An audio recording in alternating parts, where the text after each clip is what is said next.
Nasaruddin Umar, Menteri Agama Republik Indonesia, mengucapkan selamat merayakan Natal tahun 2024 kepada umat Kristiani. Ada orang-orang yang percaya dengan perintah di dalam Al-Quran dan larangan, tapi ada orang yang tak percaya. Kata Allah, hukum nikah beda agama haram, tapi kata mereka hukum nikah beda agama tidak haram. Kata Majelis Ulama Indonesia mengucapkan selamat Natal haram, tapi bagi mereka tidak haram. Kata mereka bahwa riba itu, kata Allah riba itu haram, kata mereka tak haram. Kata mereka bercampur laki-laki dan perempuan itu haram, tapi sebagian mereka mengatakan tidak haram. Nu'minu bi ba'd wa nakfur bi ba'd. Mereka beriman sebagian, tapi sebagian lagi mereka tak beriman, mereka ingkar.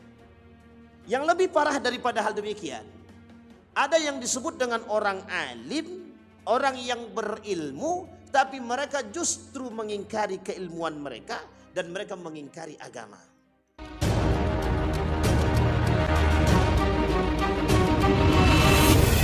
Amma yuti'illaha wa rasulah faqad faza fawzan 'azima.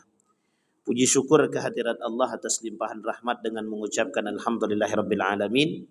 Bersolawat kepada Nabi dengan mengucapkan Allahumma salli ala Muhammad wa ala ali Muhammad fil alamin innaka Hamidum Majid. Bapak Ibu sekalian yang berbahagia, di maghrib ini mudah-mudahan Allah limpahkan rahmat dan karunia-Nya kepada kita semua. Allah sehatkan kita, Allah kuatkan, Allah ridhai kita, Allah jadikan kita orang-orang yang saleh dan salihah.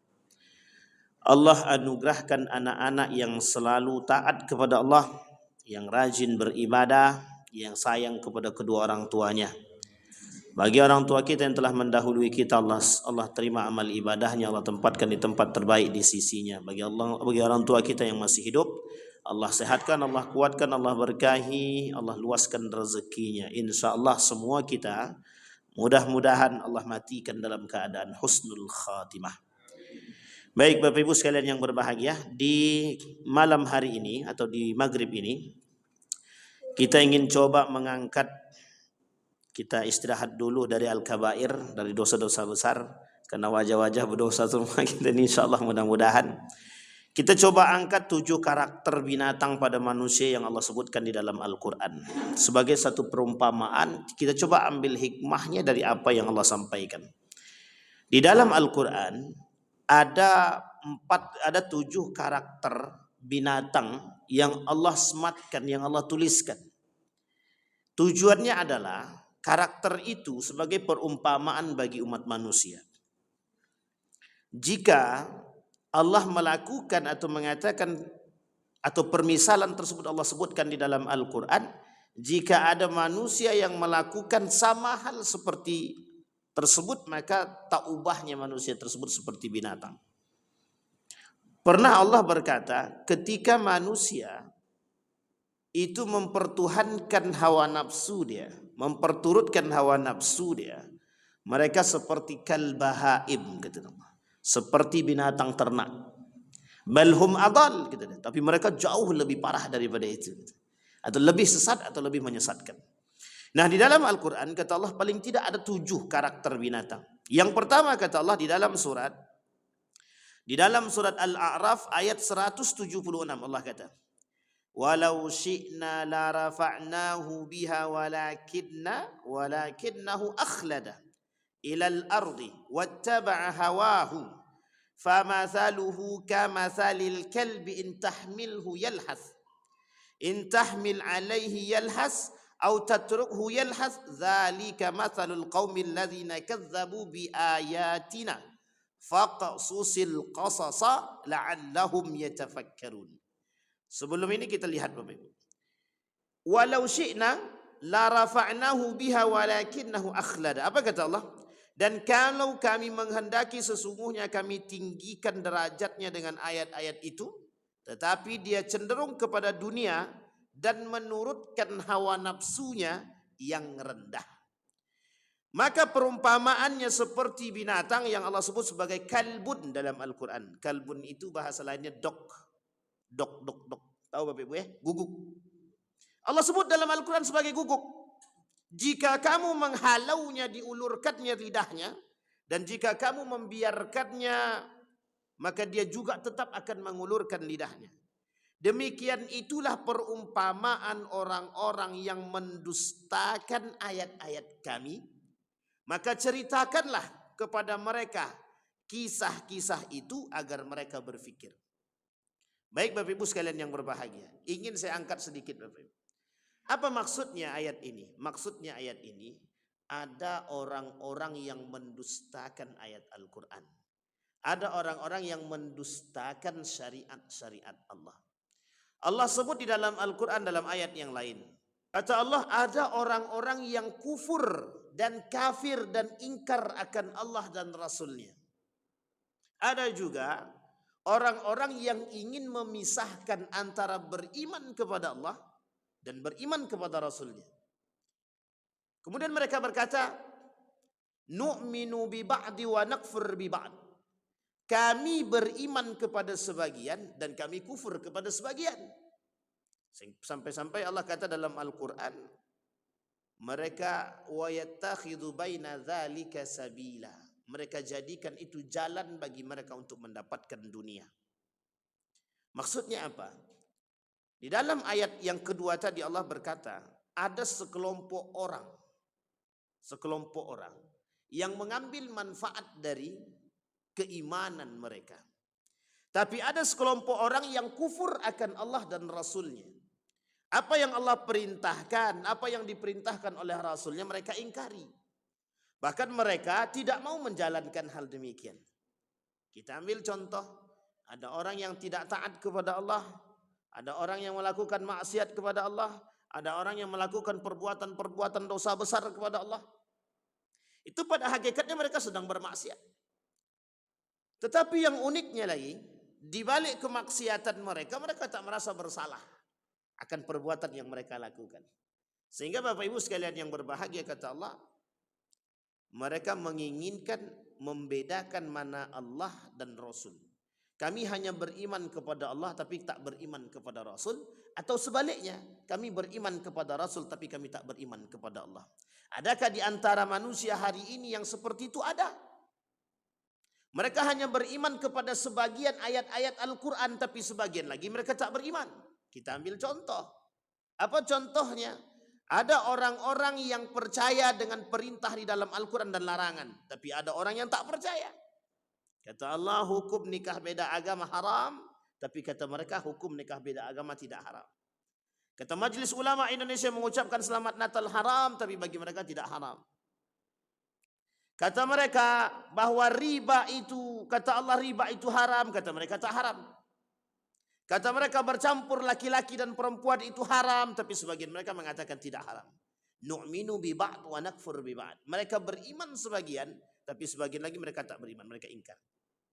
Yang lebih parah daripada hal demikian, ada yang disebut dengan orang alim, orang yang berilmu, tapi mereka justru mengingkari keilmuan mereka dan mereka mengingkari agama.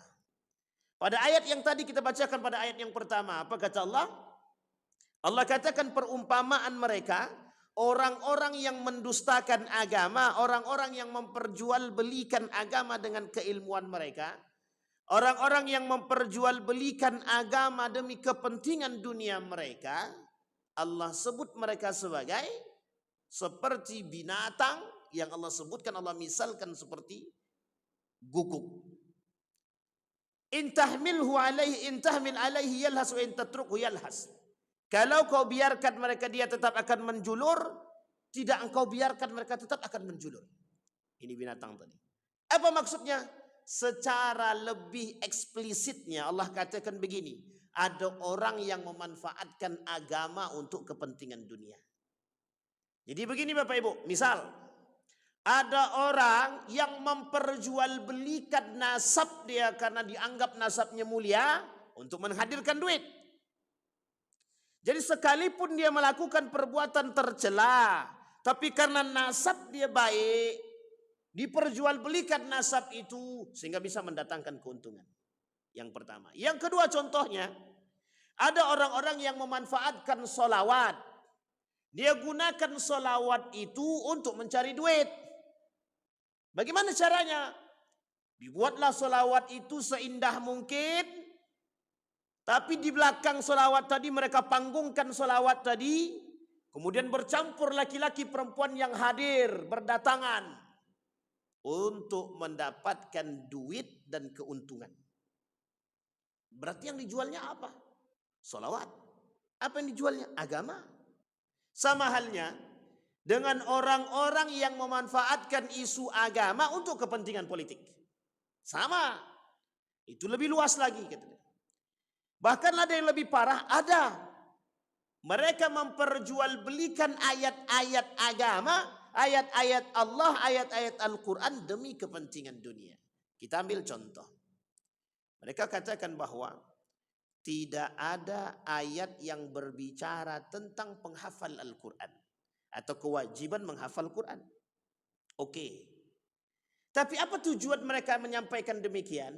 Untuk mengatakan kepada dunia, untuk mengatakan kepada manusia, buat apa kami menjadi penghafal Quran? Tapi ada orang-orang yang sengaja mengangkat isu-isu isu-isu kontroversi seperti ini untuk menjadi kepentingan mereka. Nah, ini posisi penting, Pak. Kita ambil contoh yang lain. Ada orang yang sengaja membuat konten-konten sedekah, tapi tujuan konten sedekahnya, mohon maaf ya, konten-konten sedekahnya dibuat dulu, dihina dulu orang lain, dicaci maki dulu orang, baru kemudian dia sedekah. Ini sebenarnya penjualan agama. Mereka memperjualbelikan agama. Ada orang-orang yang memperjualbelikan fatwa demi dunia.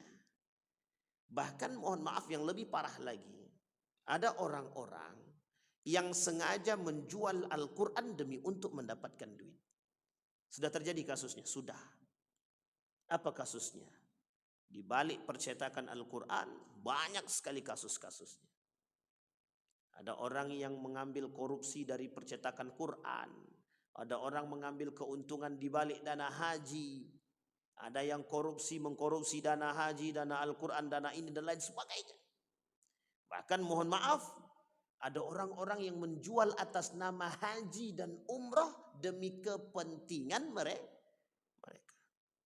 Masalah mereka menipu atau tak menipu, yang penting kami datangkan duit, kata mereka. Nah ini, kemudian Allah katakan, perumpamaan mereka di dalam Al-Quran, kata Allah, seperti binatang, seperti guguk, kata Allah.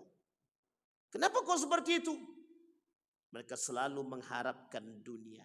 Mereka selalu, apapun akan mereka lakukan untuk mendapatkan dunia. Maka kata Allah, demikianlah itu perumpamaan orang-orang yang mendustakan ayat-ayat kami, maka ceritakanlah kepada mereka kisah-kisah itu agar mereka berpikir. Kita ambil contoh kasus yang sekarang ini terjadi. Banyak para pembela-pembela kaum LG. Itu banyak sekali, Pak. Pembela-pembelanya banyak sekali. Nah, kemarin itu kasus yang lagi tenar juga, seorang transgender berangkat umrah, dan sebagian para ulama mengecam perbuatan tersebut. Kenapa? Karena dia berada di pihak perempuan padahal asalnya laki-laki. Bayangkan, Pak, bisa lolos. Seorang laki-laki memang secara sifat dia memilih perempuan, secara sifat dia pilih perempuan, tapi pada hakikatnya dia laki-laki. Cuma ketika dia berangkat umrah dia justru pilih sebagai seorang perempuan. Dan ini masalah. Maka dilaknat, itu dikecam oleh para ulama. Artinya apa? Banyak hal yang perlu kita usut di situ. Mana pihak travelnya? Mengapa kok dibiarkan? Apa masalahnya? Allah sudah melaknat perbuatan orang-orang yang merubah kelamin dia. Setiap orang yang merubah perciptaan Allah itu hukumnya sudah haram. Allah laknat. Bahkan Allah melaknat syabbahar rijal bin nisa wan nisa bir rijal. La'anallah, Allah melaknat orang-orang laki-laki yang menyerupai perempuan, perempuan yang menyerupai laki-laki. Tapi demi karena keuntungan itu bisa lolos, Pak. Uniknya lagi, kok bisa lolos? Ini menjadi poin penting bagi kita. Baik, itu yang pertama. Yang kedua, kemudian Allah katakan di dalam surat Al-A'raf ayat 179. Apa kata Allah di dalam Al-Quran? Binatang ternak itu tidak memiliki keistimewaan nilai jual, hanya terletak pada beratnya saja. Kata Allah, kemudian ada manusia-manusia yang Allah permisalkan seperti kalbahaim, seperti binatang ternak, balhum adal. Ini kedudukan manusia di dalam Al-Quran Allah sebut. Ada manusia yang kedudukannya sudah begitu rendah daripada binatang. Siapa mereka? Yang memperturutkan hawa nafsu dia. Orang yang memperturutkan hawa nafsu dia tak lebih daripada binatang. Bahkan lebih parah. Sampai para ulama mengatakan binatang ternak saja jelas itu harga dia. Bahkan mereka jauh lebih parah daripada binatang ternak, bahkan tidak dihargai, tidak memiliki harga. Itu yang kedua. Yang ketiga kata Allah, seperti kera, seperti kala. Walaqad alimtumul ladzina i'tadaw minkum fis sabti faqulna lahum kunu qiradatan khasiin. Dan sesungguhnya telah kami ketahui orang-orang yang melanggar di antaramu pada hari Sabtu, lalu kami berfirman kepada mereka, jadilah kamu kera yang hina. Allah permisalkan manusia itu seperti kera. Apa kata para ulama? Ironisnya, setelah mereka melakukan pelanggaran, mereka justru tidak merasa bersalah, malah membanggakan kesalahan yang telah dilakukannya. Nah, sekarang banyak manusia begitu, Pak. Bangga melakukan dosa. Makanya saya katakan, ada orang yang mencela Al-Quran, tapi mereka justru bangga. Kita ambil contoh. Ini videonya lagi viral, lagi rame juga, Bapak. Ada satu podcast yang sedang berbincang tentang Al-Quran. Mereka sedang berbincang tentang Al-Quran. Apa mereka katakan? Buat apa menjadi penghafal Quran? Tapi di situ sebenarnya mereka bukan ingin katakan kepada kita betapa indahnya menjadi seorang penghafal Quran. Bukan. Tapi justru mereka ingin mereka katakan kepada kita, penghafal Quran itu menjadi sebuah jokes, menjadi sebuah anekdot lucu gitu mereka. Al-Quran tak ada berbicara tentang hal demikian.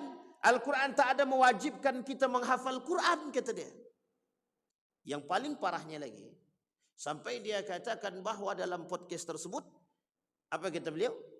Bahwa hadis yang berbicara tentang keutamaan orang yang menghafal Al-Quran, yang kelak memakaikan jubah kepada kedua orang tuanya, hadisnya palsu, kata dia.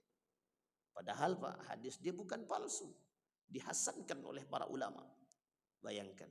Berani mereka mengatakan. Demi apa? Demi ketenaran, demi keuntungan, demi dunia. Bahkan yang lebih parah lagi mereka katakan. Apa mereka katakan? Bahwa para penghafal Quran, orang yang menghafal Quran itu, tingkat pemahamannya, tingkat kepintarannya itu level paling rendah, kata dia. Coba Pak. Tingkat paling rendah. Kalau kita mau merujuk kepada sejarah, tidak ada satupun ilmuwan muslim yang tidak hafal Al-Quran. Tidak ada satupun ilmuwan muslim yang tidak hafal Al-Quran. Kalau kita mau jujur lagi, coba lihat kaum-kaum Yahudi itu. Rata-rata ilmuwan mereka mempelajari Al-Quran. Itu rata-rata mempelajari Al-Quran. Ini menjadi satu permainan bagi mereka, Bapak Ibu. Cara mereka menghancurkan kita melalui jalur pemahaman Al-Quran. Sehingga Bapak Ibu, ketika video ini tersebar di kalangan masyarakat awam, mereka akan katakan betul. Apa tujuannya kami memasukkan anak kepada penghafal Quran? Dulu sudah kita rasakan Pak. Berapa banyak manusia orang tua yang tak senang dengan anaknya menjadi penghafal Quran. Bahkan masuk ke dalam pesantren belajar agama, nggak senang. Apa alasannya? Nanti kalau mereka selesai paling jadi tukang baca Yasin. Paling mereka akan jadi apa? Susah mencari kerja. Itu mereka begitu. Orang tua zaman dulu begitu. Untung alhamdulillah mulai terbuka sedikit demi sedikit. Mereka sadar akan kelebihan Al-Quran. Nah, orang-orang seperti ini bermunculan Pak. Tapi mereka tidak merasa bersalah. Berdosa tapi tak merasa bersalah. Kita Kita ambil contoh. Para koruptor-koruptor itu merasa bersalah enggak dia? Di lisan dia bersalah. Tapi sebenarnya dia berharap dia tak bersalah itu. Dan biasa-biasa saja. Orang kalau buat dosa nampak dari wajah dia merasa betul bersalah itu. Tapi ini tak nampak. Ini karena apes saja. Coba kalau nggak apes kata dia. Tetap aja tersenyum. Coba bayangkan. Hanya karena apes saja. Kalau tidak apes itu mereka tidak akan merasa bersalah itu. Coba Bapak Ibu lihat bayangkan. Kasus orang yang memanipulasi, melakukan percetakan uang palsu itu. Dah berapa triliun itu yang tersebar di negara kita nih. Duit yang mereka lakukan, penipuan itu. Karena yang bermain bukan sedikit juga. Berapa banyak uang palsu yang mereka sebarkan. Pertanyaannya adalah selama bertahun-tahun, pernahkah mereka merasa bersalah atas perbuatan mereka? Melakukan tipu daya terhadap hal demikian? Tidak. Tidak. Kenapa mereka tak merasa bersalah? Kenapa mereka tak merasa bersalah? Karena mereka menganggap apa yang mereka lakukan itu tidak berada dalam koridor-koridor agama. Itu yang pertama. Yang kedua, mereka menganggap tidak akan mendapatkan hukuman secara langsung di dunia.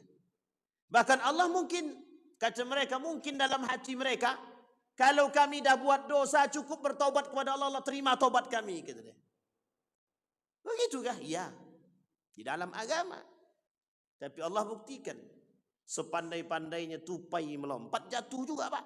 Sepandai-pandainya mereka menyembunyikan hal demikian, tapi ternyata tercium juga. Bayangkan kasusnya. Bisa di salah satu universitas membuat percetakan uang palsu. Dan ternyata uang palsunya hampir mirip dengan uang yang asli. Dan itu tidak mungkin satu orang kan. Ternyata setelah dicek berbagai macam manusia di situ yang terlibat. Pertanyaannya, kok mereka tidak merasa berdosa melakukan manipulasi, penipuan-penipuan seperti itu.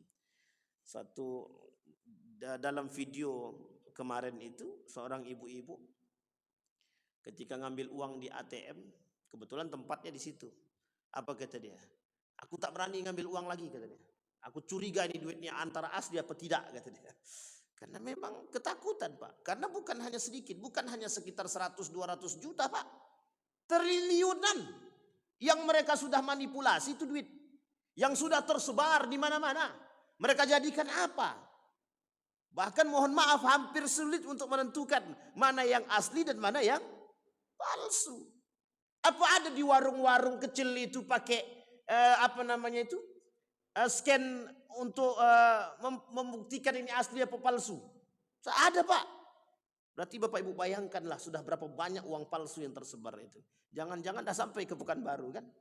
Itu yang kita takutkan. Baik, itu yang ketiga. Jadi karakter kera. Nah, ada karakter kera, adakah karakter yang lain yang terdapat pada sifatnya kera itu? Ada rakus. Makanya Bapak Ibu lihat, perhatikan. Sudah triliunan rupiah yang mereka lakukan percetakan tersebut. Pertanyaannya kok mereka nggak puas juga. Akhirnya apa yang terjadi? Kerakusan mereka menyebabkan mereka terjerumus dalam kesalahan. Andai kata mereka di tengah jalan mereka bertobat, mungkin sampai sekarang nggak tahu Pak. Tapi karena rasa rakus yang mereka miliki tadi, itulah yang mereka lakukan sekarang. Sama Pak. Ada orang yang rakus akan jabatan. Ada orang yang rakus dengan kekuasaan. Ada orang rakus dengan dunia. Kerakusan mereka terhadap dunia. Kera itu begitu Pak. Karakter kera itu begitu. Rakus dia. Kera itu rakus. Nampak satu pisang. Belum habis pisang yang satu nih Pak. Ditengoknya ada pisang lain. Diambilnya lagi tuh. Bahkan dia tak suka kalau ada yang lain yang ngambil. Berebut gitu. Padahal di tangannya masih ada tuh. Sama Pak. Begitulah karakter manusia sekarang nih Pak. Rakus dengan dunia itu. Padahal tangannya tak mampu memegang semua Pak. Tak mampu tangan kita ini memegang semua. Tapi mengapa kerakusan yang tertanam dalam diri manusia? Baik, itu yang ketiga. Kemudian yang keempat, Allah sebutkan juga di dalam Al-Quran. Selain daripada kera, Allah juga sebut mereka seperti babi. Dan orang-orang yang menyembah taghut, mereka itu lebih buruk tempatnya dan lebih tersesat dari jalan yang lurus. Bapak Ibu dah tahu karakter-karakter babi? Apa karakter babi itu? Salah satu karakter babi itu selalu menikmati tempat yang busuk. Tempat yang busuk itu selalu disukai. Jadi babi itu tak mau tempat yang harum, tak mau tempat yang bagus, tak mau dia. Dia selalu mau di tempat yang busuk, yang buruk saja. Karakter manusia-manusia yang fasik, karakter manusia-manusia penyembah. Jadi gini Bapak Ibu, kita boleh lihat orang-orang yang berperangai buruk, mereka tidak akan nyaman ketika duduk dengan orang yang punya perangai yang baik. Mereka akan duduk bersama orang-orang yang satu perangai dengan dia. Sama halnya pelaku narkoba, dia tidak akan mau duduk dengan orang yang tidak pelaku narkoba. Kenapa? Ini bukan kawanku gitu deh. Sama peminum khamar, dia tak akan mau duduk dengan orang yang tidak peminum khamar. Karena kalau orang yang tidak minum khamar ini, dia tak dapat jatah dia. Sehingga ketika duduk dengan orang-orang minum khamar, dia bisa membeli khamar, bisa duduk, bisa barang, bisa nyambung, bisa mabuk sama-sama. Salah satu karakter babi itu adalah dia suka di tempat yang busuk, di tempat yang buruk. Nah manusia hari ini, pelaku-pelaku dosa, pelaku-pelaku kemaksiatan, apa kata kata Syekh Arsyad Al-Banjari ketika muridnya bertanya pengibaratan dunia, apa kata beliau? Dunia ini diibaratkan sebagai satu hal yang busuk, kata dia. Loh kok kenapa manusia mau hidup di tempat yang busuk? Karena sudah terbiasa, kata dia. Makanya diibaratkan sama beliau, ketika ada orang tinggal di tempat yang busuk. Misal ini ada tempat pembuangan sampah. Kemudian ada orang tidak mau, tidak ada tempat lagi, dia akan tinggal di situ. Akhirnya dia buat tempat gubuk kecil dan tinggal di samping tempat pembuangan sampah tadi. Pertanyaannya adalah busuk enggak pembuangan sampah tadi? Busuk. Tapi mengapa dia tetap tinggal di situ? Pertanyaannya adalah tidak ada tempat lain untuk tinggal. Artinya apa? Dia terpaksa tinggal di situ. Ketika dia terpaksa tinggal di situ, lama kelamaan dia menjadi terbiasa dengan keadaan begitu. Begitulah umat manusia hari ini. Dulu dianggap dosa tadi itu hal sangat-sangat luar biasa. Orang takut dengan berbuat dosa. Tapi mengapa hari ini dosa itu menjadi hal biasa? Karena pada hakikatnya dipaksa untuk melakukan perbuatan maksiat dan dosa. Sehingga ketika mereka sudah terbiasa, itu menjadi hal yang biasa. Makanya korupsi itu kenapa di negara kita ini menjadi hal yang biasa? Kenapa? Karena sudah terbiasa. Karena orang sudah menganggap itu perbuatan hal yang biasa. Makanya Bapak Ibu boleh lihat di hadapan manusia-manusia hari ini, ketika ada kecurangan-kecurangan kecil dalam jual beli, mereka akan katakan, itu udah sering terjadi, kata dia. Biasa, udah dianggap biasa dah tuh, kata dia. Coba, yang salah dianggap biasa. Apa masalahnya? Karena dari awal tidak ada yang menghalang hal demikian. Memaksakan melakukan perbuatan maksiat, pada hakikatnya nanti di akhir mereka akan menjadi terbiasa dengan maksiat tersebut. Itu sulit Pak, sangat sulit sekali. Begitulah yang terjadi hari ini. Mengapa begitu merajalelanya dosa, zina dan lain sebagainya? Kita ambil contoh, berpegang tangan laki-laki perempuan. Dulu Pak, orang zaman dulu tak mau Pak berpegang tangan laki-laki perempuan di tempat umum tuh tidak mau Pak, malu orang, malu. Ini tangan siapa aku pegang? Nah, begitu itu cuma pegang tangan Pak. Malu orang. Sekarang tidak. Sampai dikata kok peganglah tangan dia tuh biar nampak mesra sedikit. Nah, coba bayangkan malah disuruh. Ketika kita katakan kok berpegang tangan hukumnya haram loh. Jawaban mereka sederhana Pak. Biasa aja cuma pegang gitu aja pun nafsu aja nggak ada kata dia. Coba bayangkan Pak. Karena mereka sudah terbiasa melakukan maksiat. Maksiat kalau sudah biasa kita lakukan, itu akan menjadi terbiasa di kalangan kita Pak. Kita ambil contoh yang lain. Ketika seorang yang berdusta dan dianggap hal biasa. Misal ada anak berdusta berbohong. Orang tuanya tidak memberikan hukuman kepada anaknya yang berbohong. Maka kelak kebohongan anak itu menjadi hal yang biasa bagi anak tersebut. Uang bapak tidak pernah marah kok. Sehingga dia akan buat kepada yang lain, bukan hanya kepada kita saja. Dia akan berbohong kepada siapapun. Kenapa? Karena bagi orang tua dia berbohong itu tidak mendapatkan hukuman, tidak dimarah sama orang tua kata dia. Sehingga ketika mereka melakukan kebohongan yang lain kepada orang lain, mereka biasa-biasa saja. Nah, ini Bapak Ibu sekalian yang berbahagia, kita perlu memahami ini karena Allah menunjukkan kepada kita karakter-karakter tersebut agar kita bisa menjauhi. Kemudian yang kelima, seperti laba-laba kata Allah. Perumpamaan orang-orang yang mengambil pelindung-pelindung selain Allah adalah seperti laba-laba yang membuat rumah. Dan sesungguhnya rumah yang paling lemah adalah rumahnya laba-laba. Kalau mereka mengetahui. Ini perumpamaan bagi mereka yang syirik-syirik, Pak. Orang-orang yang suka mengambil bantuan kepada manusia, yang selalu berharap pertolongan kepada manusia, yang selalu mengambil pertolongan kepada dukun, kepada siapapun, kepada jin, kepada setan, kepada hantu. Ini adalah pertolongan yang lemah. Kenapa Allah mengambil perumpamaan ini? Karena Allah tahu, Pak. Apa yang Allah tahu? Bahwa kelak di akhir zaman itu banyak manusia-manusia yang tak datang kepada dia untuk minta bantuan. Sehingga Nabi bilang kepada Ibnu Abbas, wa in ijtama'al qaumu ala an yadurruka la yadurruka bi syai' illa qad kataballahu 'alaik. Wa in ijtama'al qaumu ala an yanfa'uka bi syai' la yanfa'uka bi syai'in illa qad kataballahu 'alaik. Tapi hadis sebelumnya Nabi kata begini. Wa idza sa'alta fas'alillah wa idza ista'anta fasta'in billah. Jika engkau mau meminta, minta kepada Allah. Jika engkau memohon pertolongan dan perlindungan, mohon kepada Allah.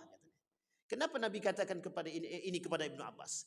Karena kata Nabi dalam hadis yang lain, kelak akan ada manusia-manusia yang menjadikan makhluk sebagai tempat mereka berlindung. Mereka mengambil ittakhadhu makhluqan. Mereka akan jadikan makhluk-makhluk itu tempat mereka berlindung. Kita ambil contoh. Ketika ada orang yang mohon maaf. Sulit mencari pekerjaan. Mereka akan datang kepada kepala dinas, kepada orang-orang yang berkuasa. Bang, tolong masukkan anakku ke situ. Apa yang mereka lakukan? Mereka datang kepada manusia. Kata abang tadi, oke, nanti aku masukkan ke tenaga honor ya. Ya, bayar aja 20 juta. Nah, sudah dua salahnya, Pak. Satu, dia berharap kepada manusia. Yang kedua, sudah main suap. Yang ketiga, dibayar, Pak. Setelah dibayar 20 juta, ternyata tak lulus. Tak diterima juga. Ngamuk dia sejadi-jadinya. Duit udah dikasih, tapi juga tidak diterima, kata dia. Coba bayangkan, Pak. Mereka yang ketiga dusta kepada Allah. Mereka tak sadar bahwa mereka segala sesuatu itu adalah keputusan Allah, bukan keputusan manusia. Akhirnya yang terjadi apa? Kebencian mereka terhadap manusia. 4. Banyak kerusakan yang timbul, Pak. Itu karena kita berpangku kepada manusia. Kita berpangku kepada manusia itu untung-untungan, Pak. Untung-untungan. Apa maksudnya untung-untungan? Berpangku kepada manusia itu tergantung pada kekuatan. Kalau manusia ini kuat, punya jabatan tertinggi, mungkin aman. Kalau tidak, ya siap-siap untuk disingkirkan. Bahkan yang paling parahnya lagi, ada yang datang kepada dukun untuk meminta bantuan. Mbah dukun, pokoknya aku mau duduk di situ. Bagaimana caranya terserah. Nah, ini menjadi masalah. Sehingga dukunlah. Apa kata beliau? Sampai ada bahasa itu. Kalau harapan tak jadi, dukun bertindak. Kata dia. Nah, cinta ditolak, dukun bertindak. Nah, kalau ini tidak. Pekerjaan tertolak, dukun bertindak. Banyak, Pak. Yang bermain dengan, mohon maaf, yang bermain dengan dukun. Karena pengharapan, tak ada lagi harapan yang lain, hanya bermain dengan dukun untuk mendapatkan itu. Bahkan mohon maaf, banyak yang datang ke dukun itu untuk biar kaya. Gimana caranya? Bagaimana caranya Pak Simbah, rumah kami ini selamat dari masuknya hantu belau? Dikasihlah jimat. Bagaimana rumah kami ini biar selamat dari debt collector? Bagaimana rumah kami ini biar selamat dari ABCD? Nah, begitu, Pak. Kata Simbah tadi, pergi ke kuburan, ambil tali mayat tadi, gantung di rumah. Makin jadi setan itu masuk rumah. Bukan makin jauh setan itu makin jadi. Inilah yang terjadi di kalangan kita, Pak. Banyak manusia yang, Allah dah kata memang dari dulu, kata Allah. Allah dah kata banyak orang-orang yang mencari perlindungan bukan kepada aku, kata Allah.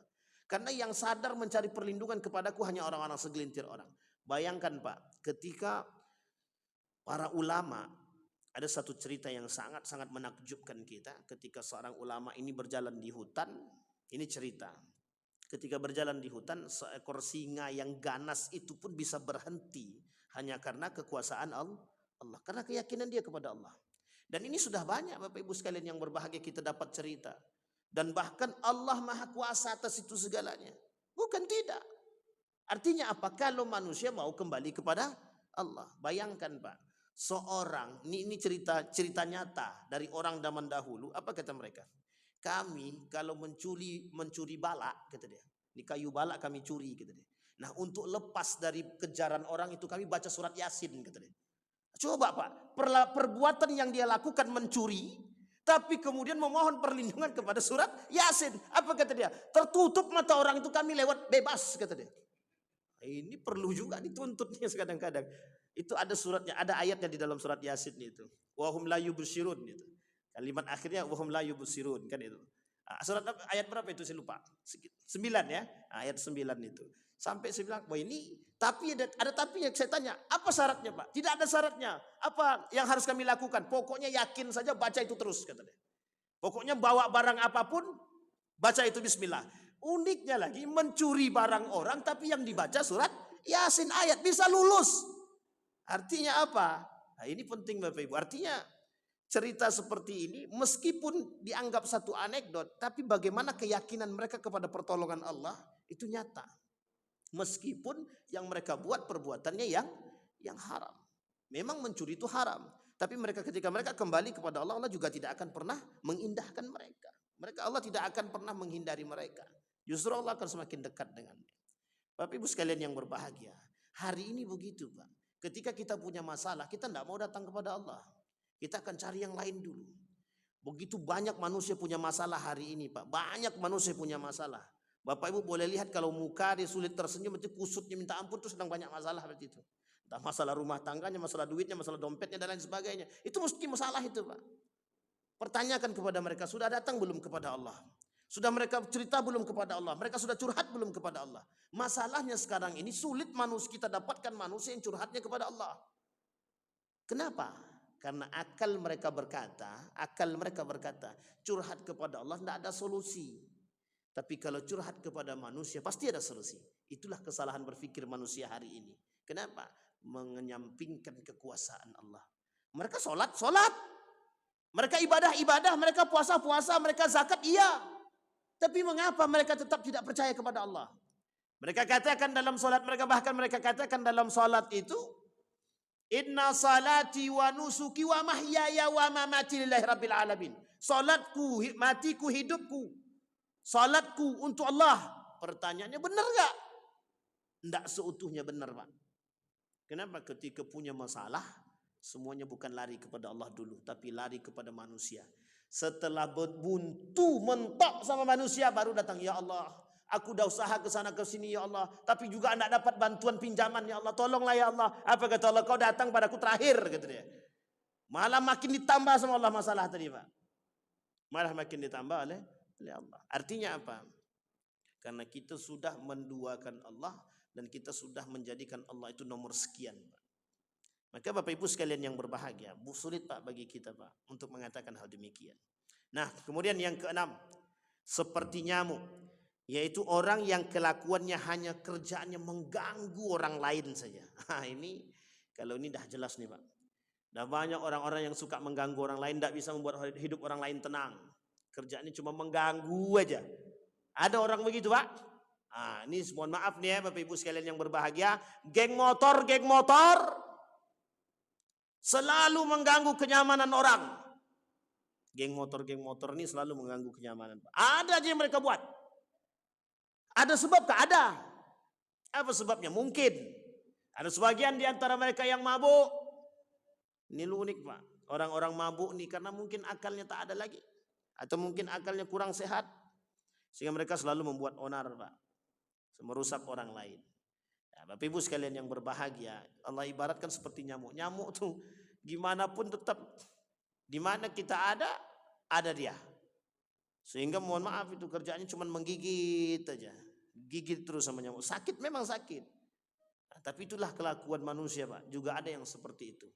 tak suka melihat orang senang, atau sebaliknya senang melihat orang susah, susah melihat orang senang, senang melihat orang susah. SMS lah kalau begitu. Susah melihat orang senang dan senang melihat orang senang melihat orang susah. Artinya apa? Ya itulah manusia gitu dia. Tengok tetangga dia baru beli mobil, ada mulut dia mengatakan itu hasil korupsi itu gitu dia. Coba bayangkan. Ini kelakuan manusia zaman sekarang nih, bawaannya cepat kali suuzon. Sangat cepat suuzonnya. Baik, yang terakhir Bapak Ibu sekalian yang berbahagia. Yang ketujuh Allah sebutkan di dalam Al-Quran. Kata Allah di dalam Al-Quran yang ketujuh, seperti keledai.